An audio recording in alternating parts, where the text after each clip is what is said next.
Welcome back, everyone, to our weekly Discord AMA. You know what it is, what we do here. We try to invite some projects to discuss, what they're doing, what's going on in Web3, what they're building, especially in this market. So it's always great for us at CertiK to have these different projects so you can learn a bit more about them, learn a bit more about us, and, obviously use us for your security journey. So please visit CertiK.com for your due diligence needs. So I'm here with McLean from Threshold Network. And, here we start off with this MMA. Please tell us about yourself. What did you do? And if you could answer, how did you get into, the Web3 space? Sure. So thanks for having me, and it's great to see everybody in the audience and all the questions. I think this will be a great conversation. So I am one of the co-founders of a project called NewCypher, which is one of two precursor projects to Threshold Network. NewCypher and Keep, I think both were started around 2016-ish as decentralized threshold cryptography networks. And in the beginning of last year, they actually completed the first decentralized merger of two separate networks, two separate communities, and formed Threshold Network. So basically, Threshold is the mashup of those two existing networks, and all the applications that ran on NewCypher, all the applications that ran on Keep, and all future applications are now running on Threshold. In terms of my background and how I got into blockchain and crypto, I randomly went to an SF Bitcoin Devs user group meetup group in 2014, I believe. It was at this place called Hacker Dojo, which was like a hacker space a little bit south of San Francisco, where I was living at the time.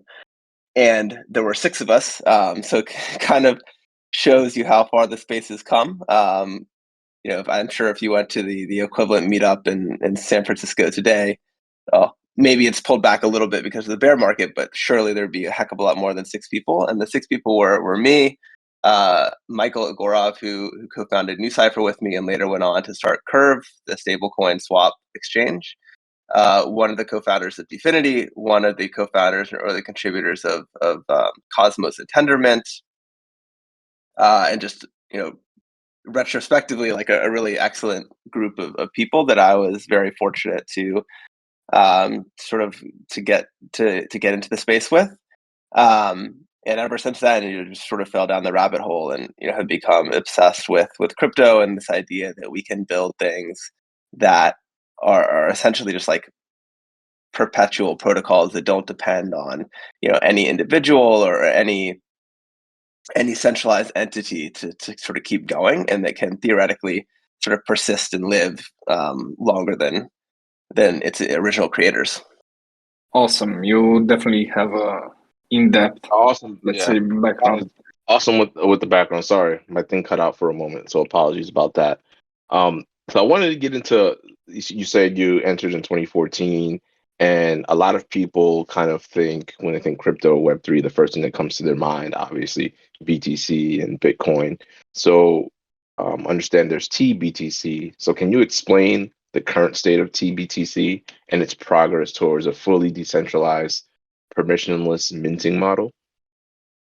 Sure. So TBTC, for those who are already familiar with it, is basically a decentralized Bitcoin bridge, currently to Ethereum, and in principle it could be extended to other EVMs, other layer twos, other smart contract platforms as well. But the fundamental idea is that you have Bitcoin, which still today, almost over a decade, I guess, after it was started, is by a significant margin the largest crypto asset. A lot of people think of it as kind of like a digital gold, sort of like the premier collateral within crypto. And then you have Ethereum, which supports this sort of very thriving decentralized finance ecosystem where you can utilize these different collaterals in very interesting ways for things like self-repaying loans or to earn yield or to do all the things that you can do in the traditional finance world, but in a permissionless and open and connected way. And unfortunately, with Bitcoin does not have support for all these smart contracts. And most of that DeFi activity happens on Ethereum and a handful of other smart contract platforms. But because Bitcoin is such good, pristine collateral, obviously people want to use it in DeFi. And TBTC is trying to enable that. So right now, the most popular form of a way to use Bitcoin in DeFi is with WBTC, which is a centralized Bitcoin wrapper. And TBTC is something very similar, but it's not centralized. It's fully permissionless, fully decentralized, censorship resistant, and basically tries to match the security guarantees of the native underlying Bitcoin, which obviously you can't do exactly, but that's sort of the long term vision and goal is to be as robust and censorship resistant as possible. Currently, the state of TBTC is TBTC v1 was an application that was launched on the precursor Keep network. And it worked. I think it sort of was a proof of concept that a decentralized wrapped Bitcoin is possible in principle. But it wasn't particularly scalable because it required the way that it worked required significant over collateralization with ETH. So like the opportunity cost and cost of capital to operate the original TBTC bridge was very high. What we're working on at Threshold is the V2 of TBTC, which we'll be launching this month. And we believe that it solves that scalability problem. So it brings, the same censorship resistance, permissionless, and, all the sort of things that made TBTC V1 very interesting. It preserves that, but also makes the whole system more scalable so that it could be a viable alternative to some of these centralized alternatives like wrapped Bitcoin, and it can scale to many billions of dollars worth of Bitcoin on Ethereum and other DeFi platforms. Awesome. Thank you for that. Now, how do you plan to ensure, the safety and security of user deposits on TBTC? Sure.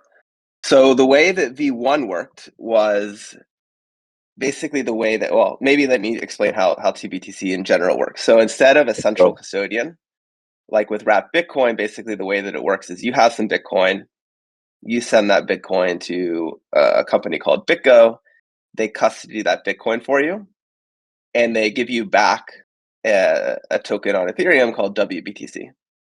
Um, as long as BitGo is willing to do business with you, as long as BitGo properly custodies that Bitcoin, which I think BitGo is a reputable company, I expect that they will.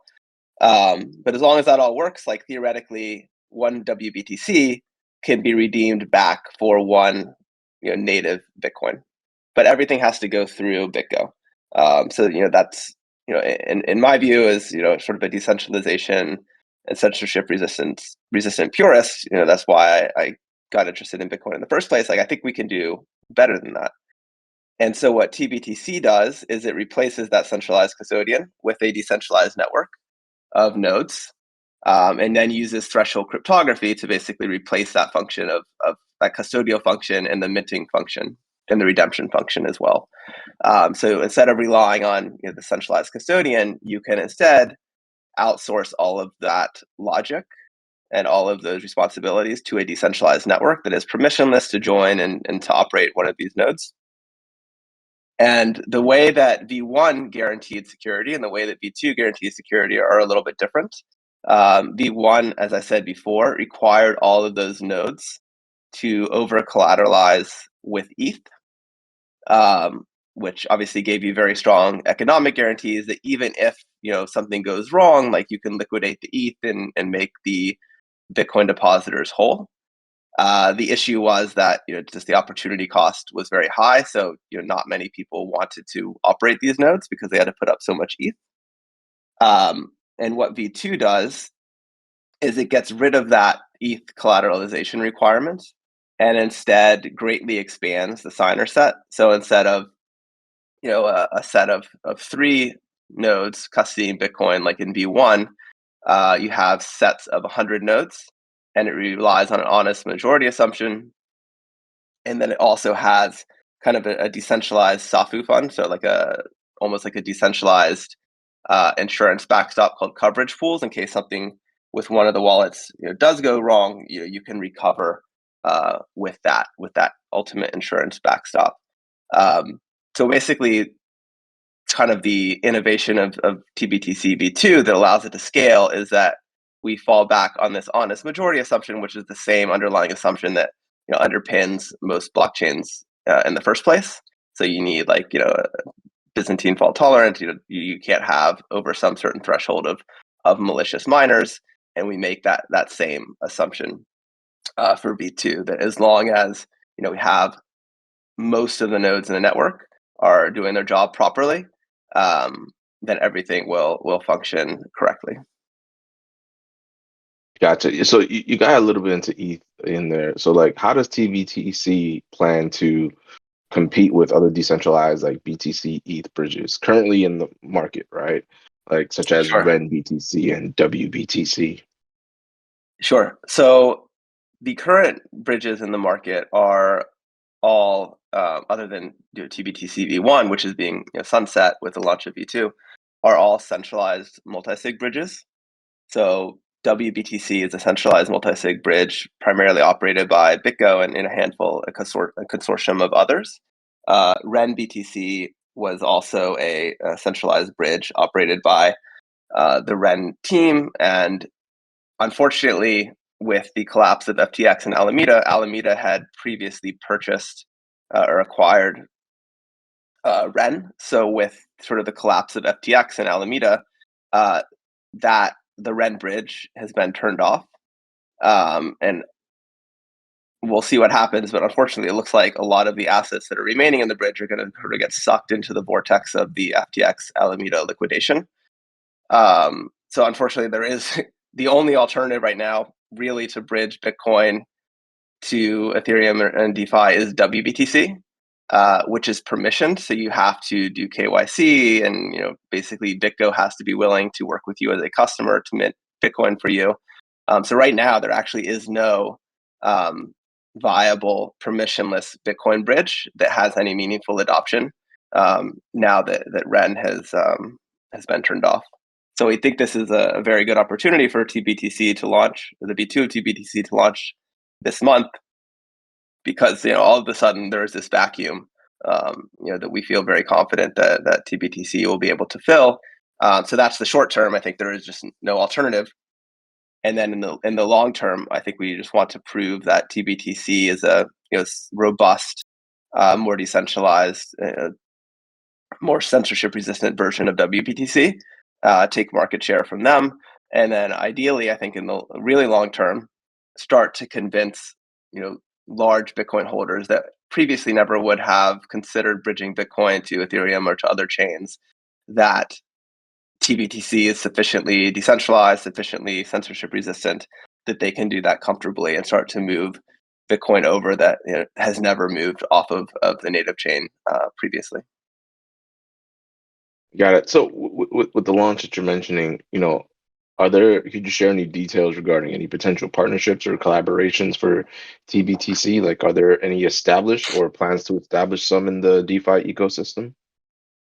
Sure. So I mean, I think you can assume that most of the sort of the standard things will be in place, or actually in many cases already are in place. So obviously there's liquidity pools, ensuring sort of a minimum level of liquidity for TBTC is kind of the step one.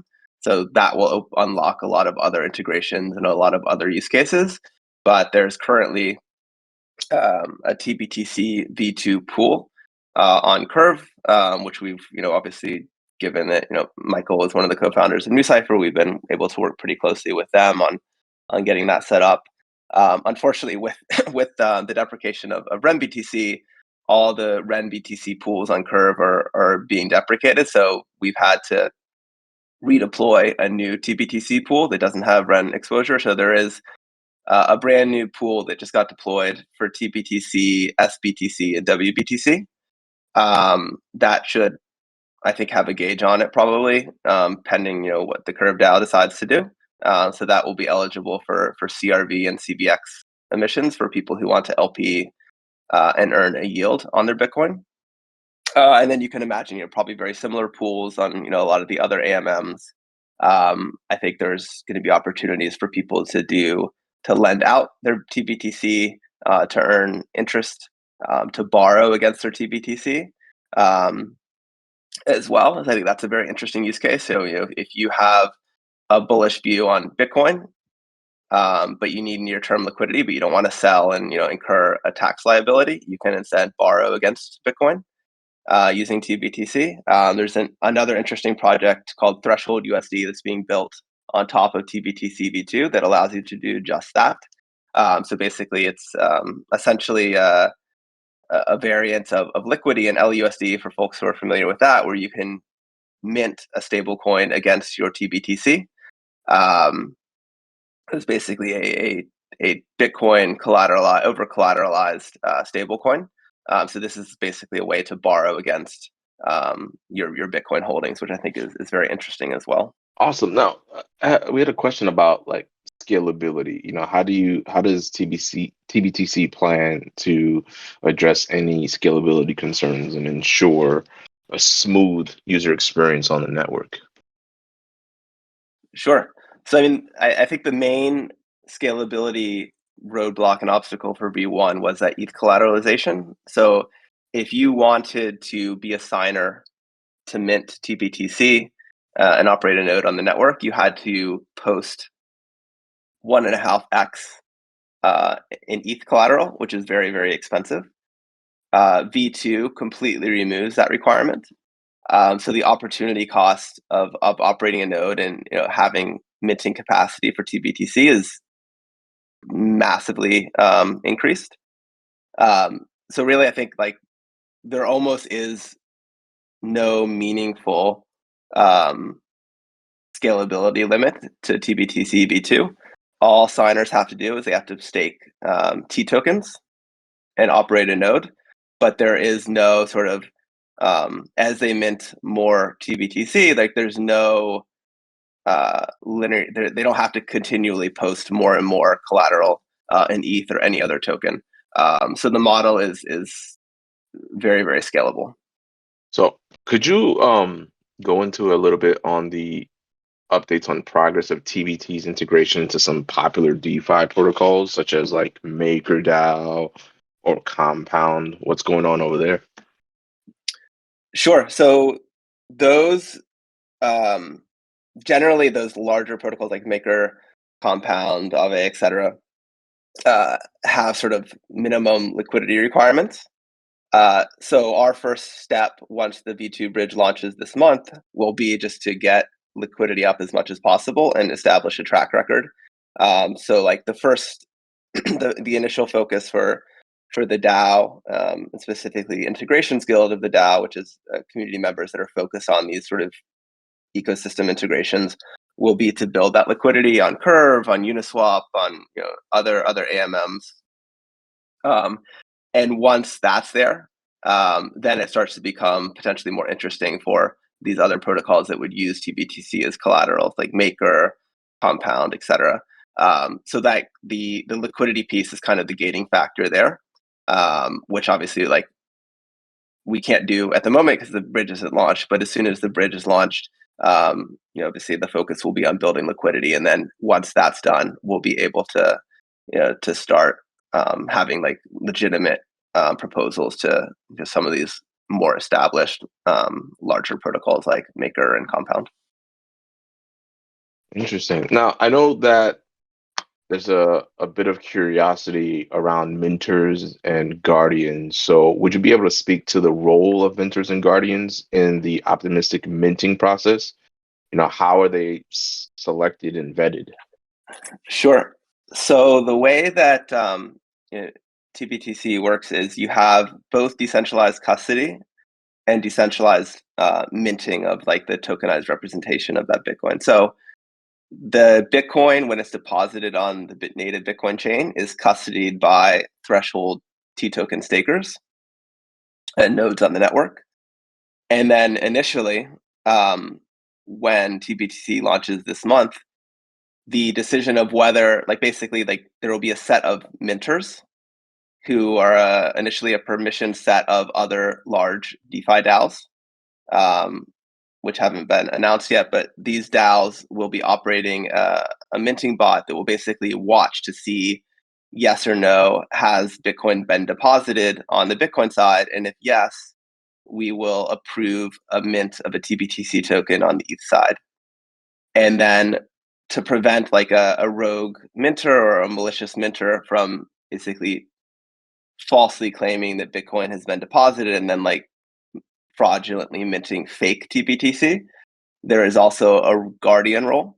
And the guardian role is composed of also other DAOs, but also a bunch of community members and developers from the new Cypher and Keep teams who have a short opportunity once a mint has been initiated by a minter to kind of, if that mint is not valid, they can say, hey, like this is not a valid mint. There was no Bitcoin deposited. Something's fishy here. We're going to basically object and block this mint. So it's basically a way for us to ship V2 much earlier than we otherwise would have been able to ship it, as we work on basically ultimately, in the medium term, replacing this optimistic minting model with a fully permissionless model. But this is essentially how that works. And the minters will be probably 5 to 7 or so other large DeFi DAOs that have a vested interest in a decentralized Bitcoin on Ethereum. And the guardians will be also a few other DAOs, but also a longer list, probably 15 or so community members and developers. Awesome. So, how does TBTC plan to incentivize and attract stakers to participate in the network and secure the network? Because, like, you're mentioning that you want to make sure that no one is duping anyone or delivering anything that is not actually there. So, how are you attracting those stakers? Sure. So this is essentially the function of the T token. Is if you want to operate one of these TBTC nodes, you have to stake the T token. And then that allows you to operate not only a TBTC node, but also any nodes for other applications on the network. So, for example, you can operate a proxy or encryption node and any other nodes that get added to Threshold in the future. And then you're obviously like, the reason why people do that is because they're rewarded for running these nodes. So there is a staking yield where you earn inflationary T tokens for your work. Currently, if you are running both a PRE node and a TBTC node, you'll get approximately 15% APY in T tokens, and then that's essentially the motivation. There is like, we want to use the token as a way to prevent people from spinning up an arbitrary number of nodes. So it's basically the civil resistance mechanism, as well as an incentive mechanism for people doing the work that they're supposed to be doing to contribute to the network. Gotcha. So, could you share any future developments or upcoming milestones for TBTC? I don't know if you want to drop some alpha in here. Maybe you do, maybe you don't, maybe you can't, but people are always interested. Sure. I mean, obviously, like the biggest milestone is that the V2 bridge will be launching this month, which obviously is something that the DAO has been working towards for a long time now. So we're extremely excited about that. I think Threshold USD is hopefully not far behind the launch of V2. So once the V2 bridge is launched and people can mint TBTC, then that will enable Threshold USD to launch, and then people will be able to borrow a stablecoin against their TBTC. So I think that's the very interesting piece there. And then, so I guess separately from TBTC, the new Cypher team has been also working on something called CBD, condition-based decryption, which is another use of threshold cryptography that will allow for very flexible access controls for Web3 applications. So that's another thing to, maybe, I don't know if we have time to get into that today, but another thing to keep an eye on. Threshold is, I think, very focused on TBTC now, but I think the idea of Threshold is, is more than that, and it's to enable any kind of threshold cryptography, which has a lot of use cases beyond just bridges. Thank you. Another one. How does TBTC plan to address and comply with current and future regulations? We don't know what the future holds, right? In the crypto industry. Sure. So TBTC, I think, is fundamentally a protocol, and once it's launched, like, there is no centralized actor that has, control or authority over that protocol. It's legitimately run by the decentralized threshold network. It is theoretically possible for people to build some kind of additional layers on top of TBTC, I suppose. So if someone wanted to, you could, for sure, like, if someone wanted to re-implement essentially WBTC on top of TBTC, I don't see why that wouldn't be possible. So, like, if someone wanted to implement like a permission version on top, there were, I guess, theoretically, BitGo could move WBTC onto TBTC as sort of a permission layer on top. That would be possible, but, like, the protocol itself, uh, we built to be maximally censorship resistant, maximally decentralized, maximally immutable, and as close as possible to, like, a truly decentralized layer one chain like Ethereum or Bitcoin, which is agnostic to its usage and, is open and permissionless, as a fundamental principle.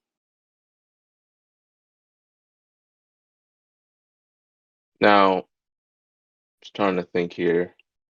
What do you think the future is of this entire space? Like, what if you were to, I know everything moves a mile a minute, and one day feels like 3 months sometimes.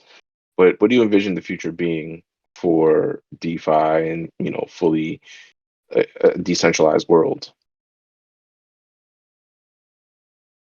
Yeah, so I mean, I think maybe it goes back to what I said before. Is, I think, what initially really captivated me about Bitcoin, Ethereum, and this new technology of blockchain and crypto is this basically new enablement that it gave us to build things that weren't reliant on any single individual or even any single company.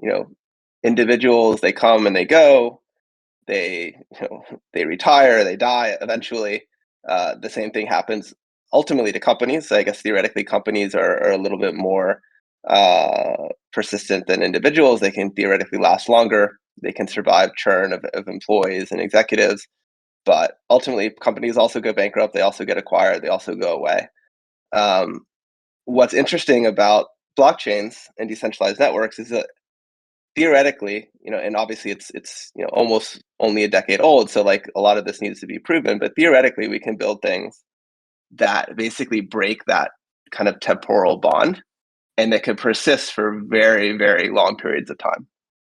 Um, like, I think what I would love to see with TBTC and the other protocols that I've contributed to is certainly a lot of, as you said, a lot of stuff pops up and changes and protocols die. But I think there will be a handful of like beautiful machines that have very deep utility for very long periods of time, and that are going to outlast their original creators.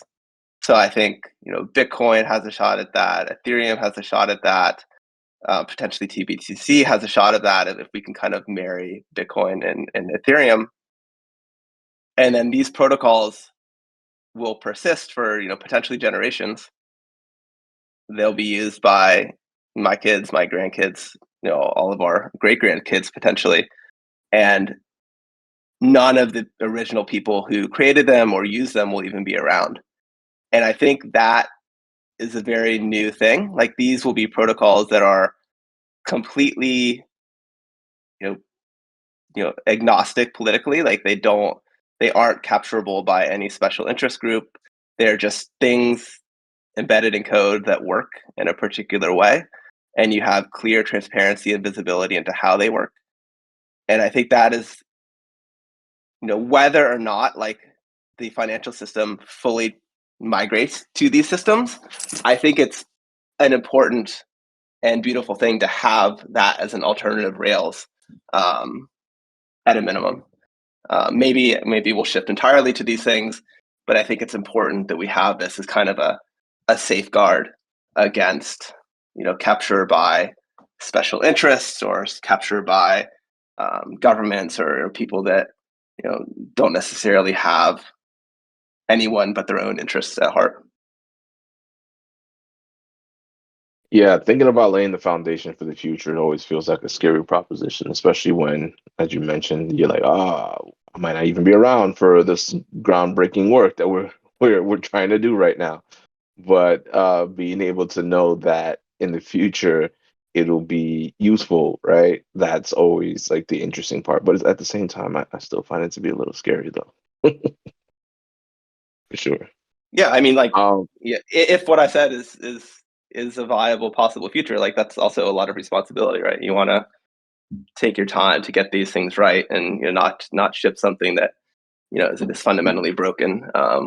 Which we go through a lot of cycles in crypto, and at the peak of those cycles, I think we start to get a little bit exuberant and ship things that clearly are not are not viable in the long or even in midterm. But hopefully I think what's nice about bear markets, which we're probably in right now, is that I think a little bit of sanity and long-term thinking starts to come back to the space. awesome. Awesome talking to you. Now, this part of the conversation is let's call this one an end, but we have a couple of people who have questions that I probably didn't ask. So, Michael, we can start getting those in, right? How do we want to go about this right now? We switch it up from Uh, time to time. uh, I mean, our guest is free to choose whichever question he sees most suitable. Is that Oh, okay? is Yeah, that from from the the stage live chat? yeah, Correct. exactly. Sure. I don't know if there's a lot of questions I haven't had a chance to read through. I see that maybe Miss New Booty has been answering some questions. Maybe she knows all the questions. If she is it easy for her to maybe pull one or two out for me? Otherwise, I can start reading through and try to choose some as well. But that might save some time. Yeah, if you wanna send them over, I can ask them and then we can have him answer. That'll work too, just fine. Okay, let me take a look. Well, I have a rogue question for you. Okay. Why is it important for us to continue building in this market? Because I think that especially around March, where a lot of retail kind of disappeared, afraid and just rightly so, right? Why is it important to continue? Sure. I mean, I think I've been around crypto for a while, been through several cycles, and I think one thing I've learned is like the most interesting long-term stuff tends to come out of bear markets. So I mean, if you look at Bitcoin itself, Bitcoin was created kind of as a response to the 2008 financial crisis. Um, when Ethereum launched, it wasn't the most sort of go-go of times either. Um, last bear market is when a lot of the sort of major DeFi protocols that we use today were born. And so I think what it's important to build through the bear, because like fundamentally in bear markets, there's a lot less noise. And so it's easier to identify, what's important in the long term. It's a lot easier to focus and to really just build and not get distracted by all the things that are happening. Um, and not get distracted by sort of short-term incentives and, oh wow, like this token's going up, that token's going up, but really just be diligent and very sort of judicious about what you spend your time on. And so I think like I expect like the exact same thing is going to happen. This bear market is a lot of the spectators, a lot of the people who just wanted to throw up like a get rich quick NFT project or short-term project. They've left. And so the people that are still around are, I think, the people who have a genuine interest in the space and see the long-term value in the space and want to really help the space succeed in the long term. And so I have a lot of conviction that those people are the ones who are going to continue to build important long-term projects. And so next bull market, I expect we'll see a very similar thing that we've seen in previous cycles, is a lot of the big important projects and protocols and companies will be ones that stuck around this bear cycle, or that were started this bear cycle. So I think like if you genuinely believe that there is value in these censorship resistant permissionless systems, like you're going to be here regardless, and you're going to be wanting to contribute and build these systems regardless of what the market is doing. Awesome. So we have a question. The first question I have is from Sajeda Roy, Sajeda Roy, ROI. What is the most ambitious goal of the project now and in the future? And can you explain your tokenomics distribution?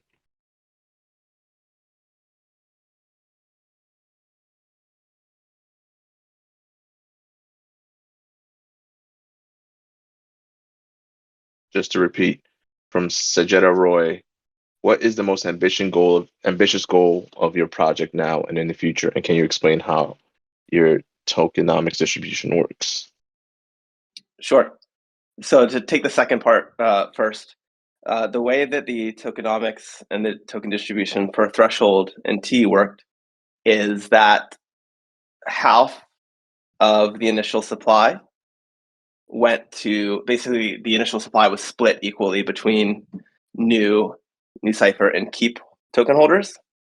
So 45% of the initial T tokens were distributed to new Cipher token holders. They can upgrade their new to T. So if you hold new or Keep, you can still do that. You can upgrade into T. 45% of the tokens went to both communities. And then the remaining 10% went to capitalize the Threshold DAO.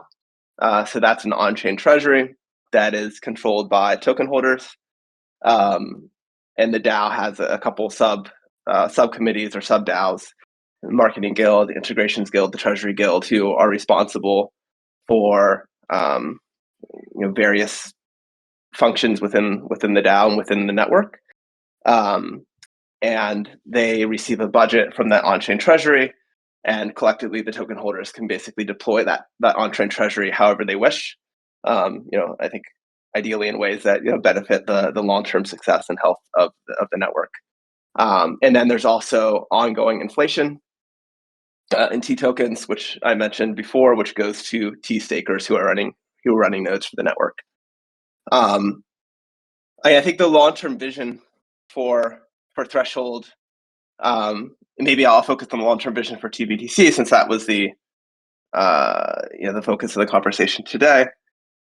But I think for TBTC, I think if you believe that Bitcoin is sort of the pristine digital collateral, which I think inarguably it is today, and to be proven whether or not it will continue to be so in the future.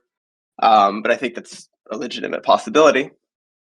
Then there's a clear need for people to be able to utilize that collateral to lend, to borrow, to earn yield, to do all the things that you could do with assets in TradFi, but do it in a permissionless, decentralized, and censorship-resistant way.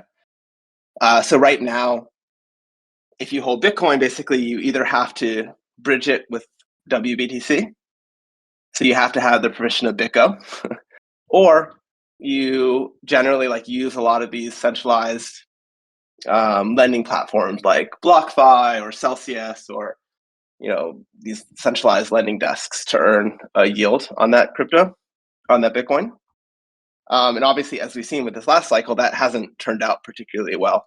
So I think Bitcoin deserves a financial ecosystem that is as robust and censorship resistant and decentralized as Bitcoin itself is. And so I think I want TBTC to be sort of that enabler, and to allow Bitcoin holders to not have to rely on these sort of dodgy, non-transparent, centralized platforms to actually leverage their collateral and leverage their assets.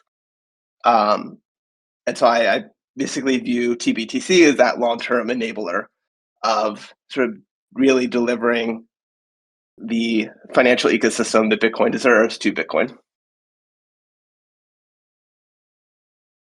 Got it. Thank you. So, Sajeta Roy, that was your question and an answer from McLean. So the next one will be from Anam Haq, ANAMHAKH. Ambassadors play a very important role in every project. Do you have an ambassador program? If yes, how can I be one? Sure. So I think we have, the way that Threshold works is there is a DAO with a treasury, and then there are several sub-DAOs or sort of subgroups within the DAO that are responsible for certain functions. So there's a treasury guild, which manages the treasury and deploys the treasury. There's an integrations guild, which is responsible for essentially going out across the DeFi ecosystem and securing relationships and integrations with other DeFi protocols for TBTC. And there's a marketing guild that is responsible for promoting the project, bringing awareness to the project, and achieving sort of all the engagement and other goals that we have for the network and for the applications on top of the network. So basically, those are the ways to contribute, is to get involved with one of those groups. We don't call them ambassador programs, so instead we call them those sub guilds. But I think it's roughly more or less like the same idea. So the way that you can get involved with those is you could just go to the Threshold Discord, which is discord.gg/threshold. And then at the top, there's a channel called DAO Contribute. And you can click there, and that will have instructions for how to join each of those guilds. And you can sort of choose based off of your interest and your skill sets and where you think you'd be able to best contribute. Got it. Thank you. So that question was from Anam Haq. Now, before we close out, is there anything else that you kind of want to leave us with, things to check out, things to look out for, just any lasting words? And especially, some people need a little, I guess, motivation in this market. So if there's anything that you can give us. Sure. I mean, in terms of motivation, I think if you are truly interested in the space and the things that people are building, find projects and find communities that are aligned with your interests and aligned with your values and the types of things you want to see being built, and try to screen out the noise, and don't pay much attention to sort of day-to-day price movements and drama and all the stuff happening on crypto Twitter. If you have long-term conviction in the space, then put your money where your mouth is and contribute, and don't worry about what's happening in the short term, because ultimately in the long term, if this works out the way that we all want it to work out, we're going to build potentially a new financial system, or at a minimum, an alternative rails that I think has a lot of value for the world.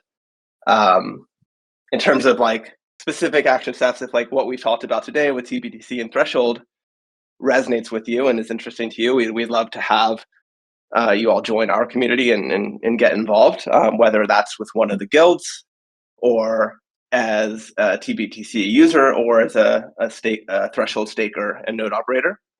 The way to do that is just to join our Discord. That's where all essentially the DAO runs in Discord for the most part.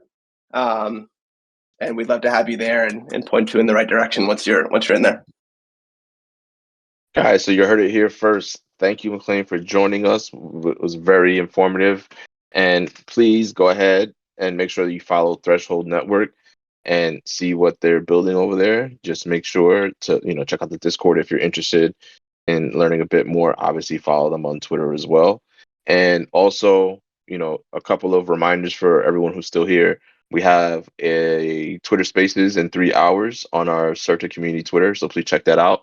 We'll have another one of these next week, Discord AMA, so please make sure you come back. And then also Friday, we have our Ask the Expert podcast on Twitter as well. We'll be talking about venture-based money laundering in the Web3. So please make sure to set those reminders within the Discord. We have the events all there in the events tab, so don't forget that. But again, McLean, thank you for joining us. We really appreciate speaking with you and look forward to seeing what you're building. Thank you, everybody. I appreciate it. Thank you very much for joining us. It was great having you.